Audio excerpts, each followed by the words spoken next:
Okay, good morning mga kalaro. Oy, narito na naman tayo para maglaro tayo sa kusina. Pero ang menu natin ngayon ay pang-ano natin sa mga bulinggit. Mahilig ang mga bulinggit sa lumpiang Shanghai. So nandito ang gagawin natin na lumpiang Shanghai, mas lamang yung vegetable kaysa meat. Ito ang meat natin ay half kilo, more than half kilo ang ating vegetables. Ngayon, imimix natin ito. Ito ang ating mga panangkap. Ang ating vegetables ay narito ang carrots, onions, potato. Ang green natin ay saluyot at celery. Yan. Ngayon, paghahaluin natin ito rito, yung ating saluyot, para hindi kayo mahirapan maghiwa, ilublob nyo sa mainit na tubig. Yan. Pag nalublob nyo sa mainit na tubig,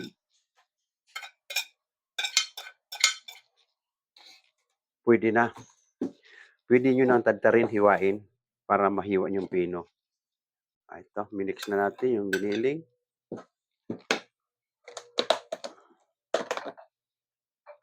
Lagyan natin ng flour na 1, 2, 3, 4 spoon na flour at may kaunting halong cornstarch. 2 pieces eggs, pwede na ito.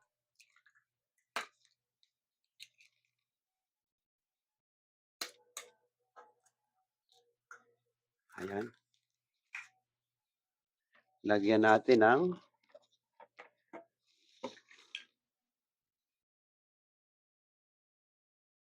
isa, dalawa, 2 teaspoon lang. Black pepper, ground black pepper.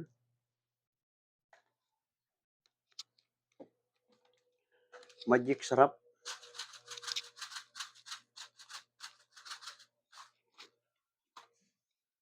At salt. Half spoon lang salt. May tuyo na kasi, may tuyo na, may ginisa mix pa. Half lang. At ito pa, lalagyan pa natin ng liquid nor seasoning. Ayan. At saka natin hahaluin.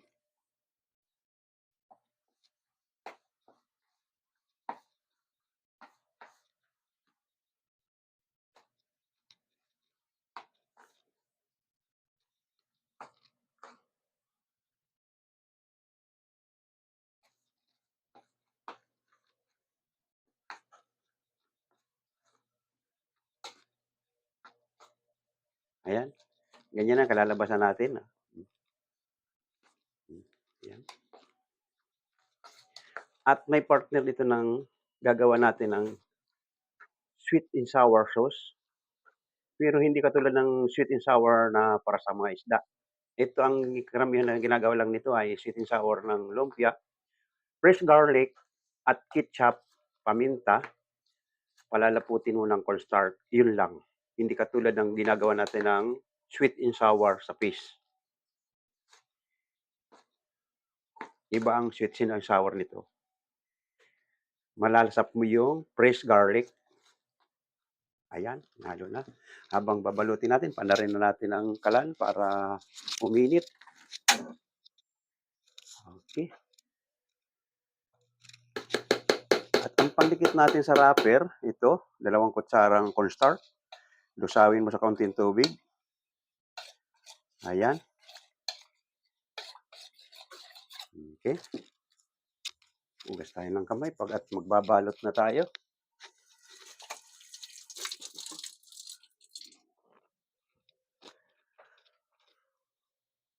Yung ating lumpia wrapper, medium lang. Ito, ganito, medium lang. Ayan.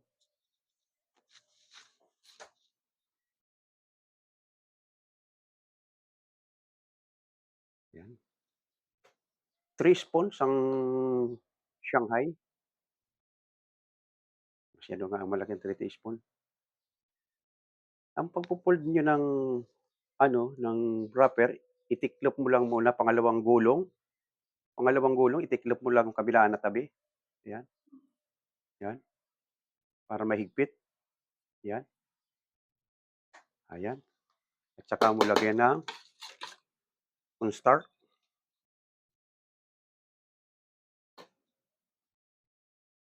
'yan. Pang-grease din sa Jumbo, Jumbo.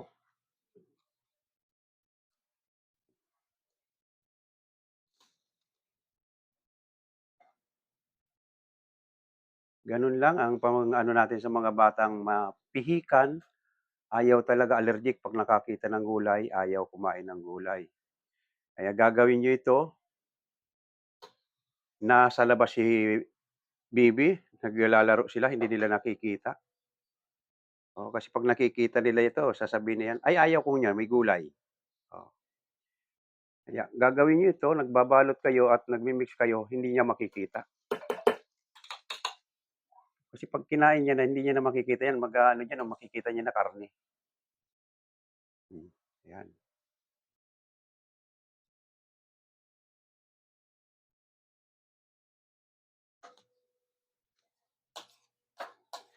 Meron kasing bata na talagang gustong-gusto ito. Nakikita mo yung mga nagtitinda sa tabi ng ano, gustong-gusto nilang lumpia Shanghai o kaya, ah, cheese steak, basta nakabalot, gustong-gusto nila 'yan nakabalot. 'Yan, dito natin sila dadayain sa Shanghai na halos 80% ang gulay.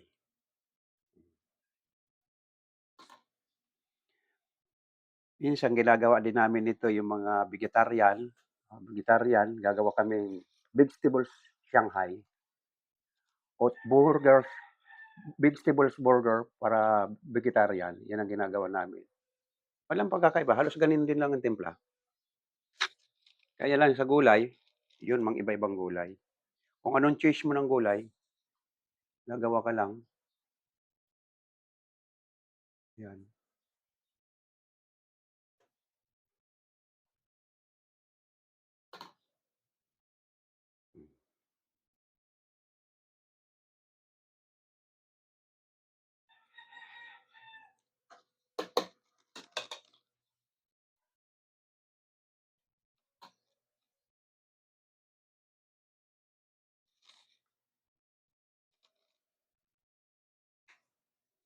Pagdating sa handaan, laging present 'to sa handaan. Ah, binyagan, kasalan, birthday, laging present ito.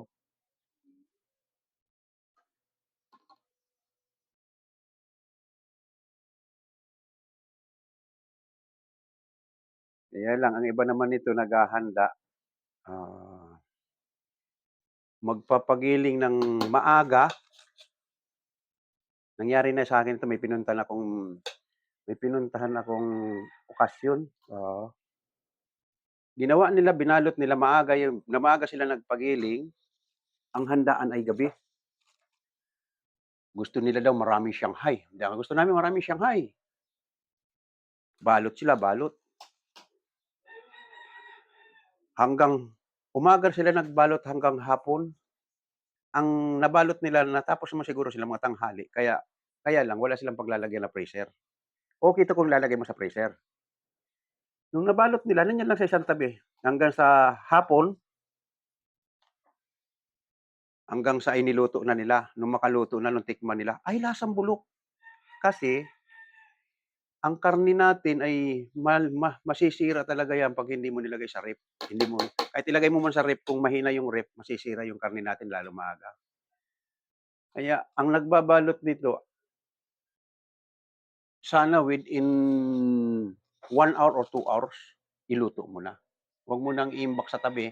Ngayon, kung gusto mo naman iimbak pala, nagbabalot ka lang ng ganito, ilagay mo sa freezer. Talaga yung siguradong freezer na mape-freeze siya, mapo-frozen talaga siya. Ayun, okey yun. Pero kung ilalagay mo lang sa ibaba ng ref, nasa ref lang hindi sa freezer, 99% yung mabubulok yung karne mo. Lalo na panatag ang loob mo, nilagay ko na sa ref yun, bukas na yung iba, bukas na sa isang araw na iluluto. Pagluto mo nun may lasa na yung karne. Kaya yan ang problema ng Shanghai natin na masyado kayong maagang nagpe-prepare tapos hindi niyo mailuluto, mabubulok. Okay, mayroon na tayong good for 4 person. Iluluto na natin, dadalhin na natin sa kusina. Mayroon na tayong nag-aantay na mainit na mantika. Okay. Yan, medyo umuusok-usok na nga.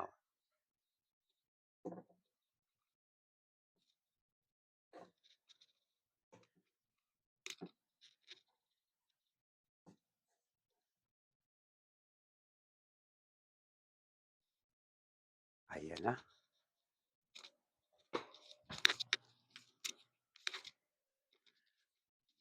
Eksakto lang no, mabalot natin. Mainit na mantika. Kailangan mainit ang mantika.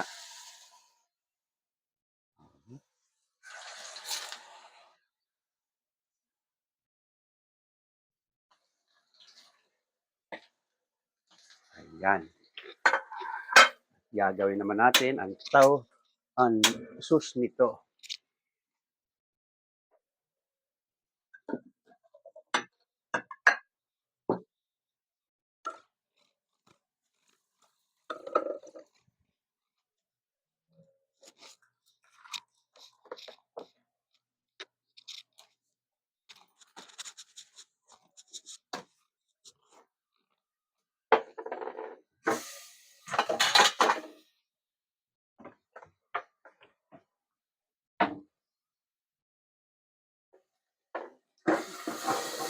Tulad nga ng sinabi ko, ito ang ating ketchup.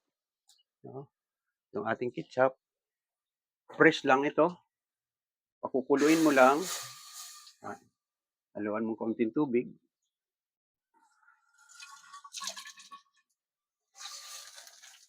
Lagyan mong fresh. Ito na, lalagyan natin ang fresh garlic.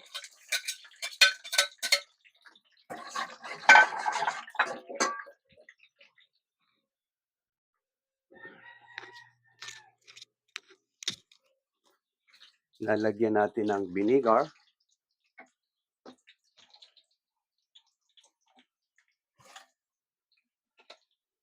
At lalagyan natin ng paminta.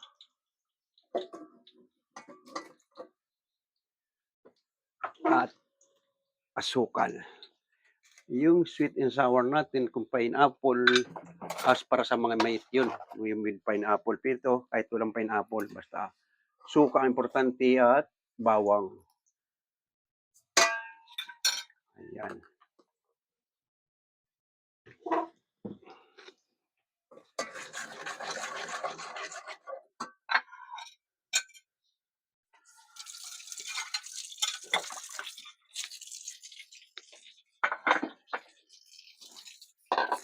Ayun, para hindi masayang yung ating ginawa natin na pandikit. Di ba ginawa natin yung cornstarch, pandikit sa Shanghai. Pag sumubra, pwede mo po palapot dito sa sauce. Ayan.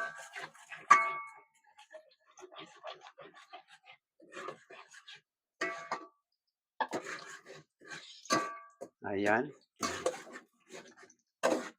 Ayan na yung ating sauce. Ayan, fresh garlic. Ayan.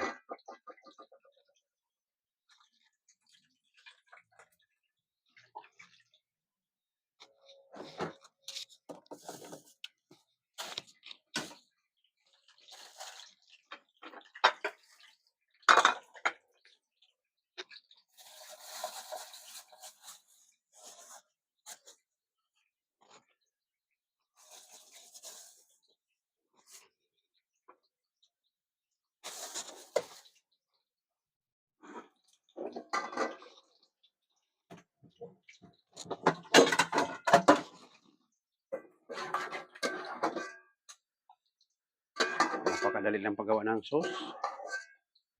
Ayan. Ayan. Ayan, malapot.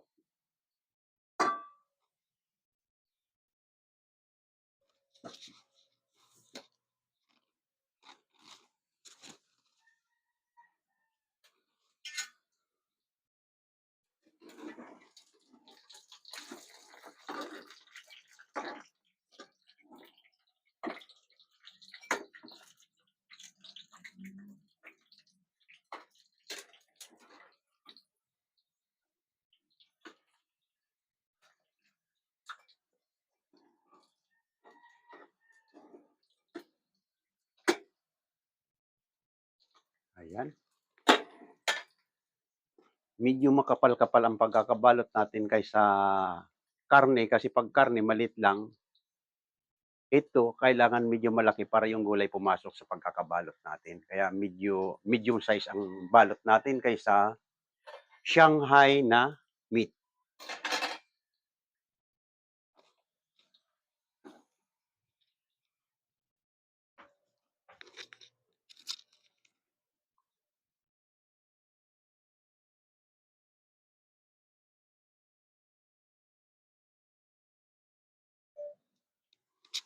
Ayan, malapit na, nagba-brown na yung ating Shanghai.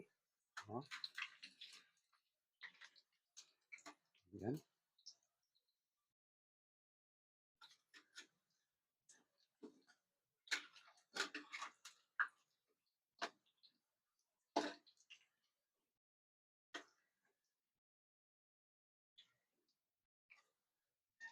Kailangan 'pag niluto mo ay lubog sa mantika, 'yan. Lubog sa mantika. Ah,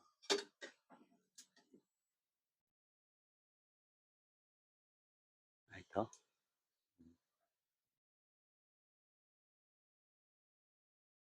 Ito ang kanyang sauce,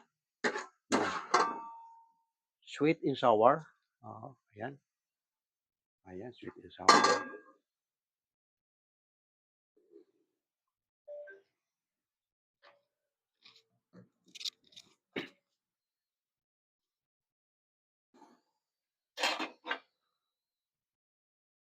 Madali lang itong magprito nito, pinakamataas na nito ay 20 minutes.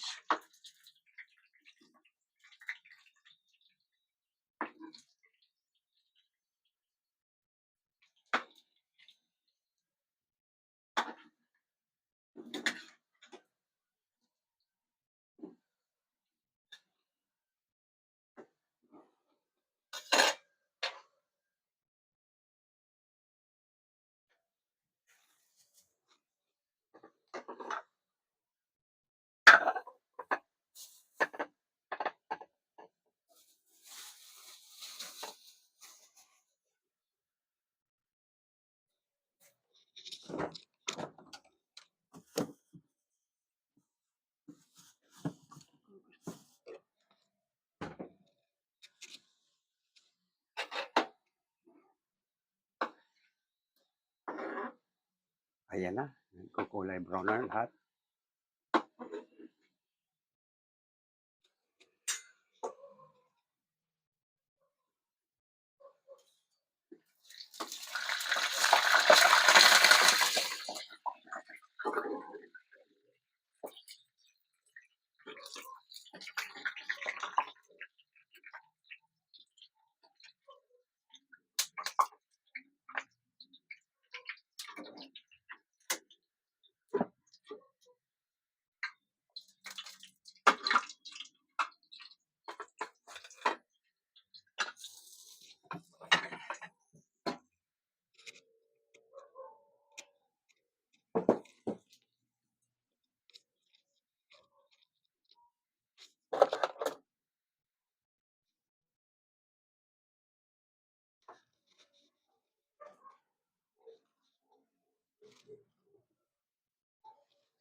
Ito na ang ating finished product.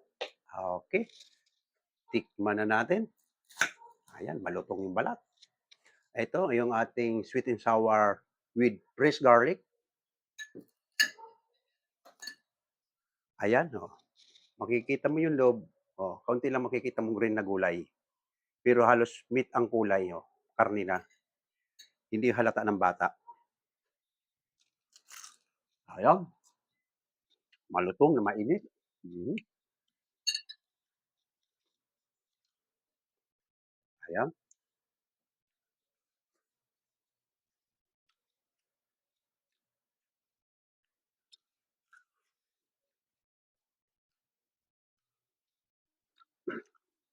hindi makapagsalita dahil mainit. Okay, okay ang ating lumpiang Shanghai na para sa mga bata.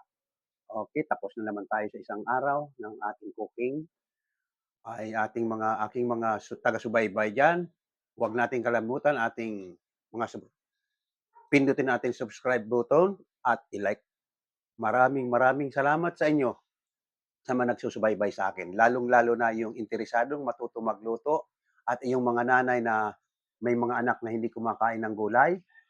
Bali, 2 na ang tinuro ko sa inyo sa pag-aano ng giniling. Oo. Susunod naman gagawin natin ay fish Shanghai. Ganun din. Yung mga batang hindi mahilig sa isda, dadayain din natin, gagawin natin Shanghai. Eto. Maraming salamat ulit. Okay, bukas naman tayo.